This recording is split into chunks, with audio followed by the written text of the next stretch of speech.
Hello hi सांग मैंने welcome back to my mini blog जो माने चैनल रे नुआ अच्छो जल्दी जल्दी जाई चैनल टी को सब्सक्राइब कर दियो। आज रो डे स्टार्ट हेतला लंच आवर रो आज घर को बड़ भाई आसुचंती तो तांकर ट्रेन थिला 12टा रे तो तांको फेवरेट जिंस जेमति कि मु भात डाली आउ भेंडी आंबुल बेसर तरकारी कर देइथिली ऑलमोस्ट ता सहित बाइगण भर्ता ठारू आरंभ करी छचिंद्रा भजा ए सब कर देइथिली ऑलमोस्ट हमर लंच सरी जाइथिला। तो एठी टॉपिक को खाया को दिया जाइथिला किंतु बाबू हमर कौन करथिले आज चिलिका चिंगुडी को चिलिका कंकड़ा आनिथिले। एमिति भी श्रावण मास सरी आसिलानी तो किछि लोक मानकर एबे भी श्रावण मास चाली जे जो माने पुनै पूर्वरु करचंती तो हमर किंतु आज छाड़ खाइथिला पुनी भाई आसीथिले तो तांको स्पेशल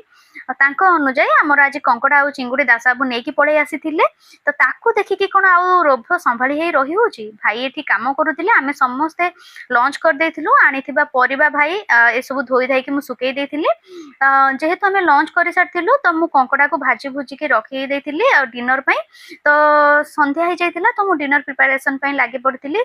मोर इच्छा हेतिला टिके बरा खाइबा पई तो मु काली ठारू बिरी पकेई की रखिथिली तो संध्या बेले टिके बरा कर देथिली गरमा गरम घरे तो समस्त को बाढ़ी के दे देथिली बरा देखिकी कोन आ लोभ संभाली हे रही पड़छि फास्ट दाउ दाउ करी खाई देकी तापरे आसिले रोसई करबा पई तो जेहेतु कंकड़ा भाजी के रखिथिली तो मु आसी जाइथिली ताको तरकारी करबा पई आ चिंगुडी रखी देथिलु परे आ कोदिन खाइबो बोली तो कंकड़ा तरकारी मोर एठी ऑलमोस्ट सरी जाइथिला।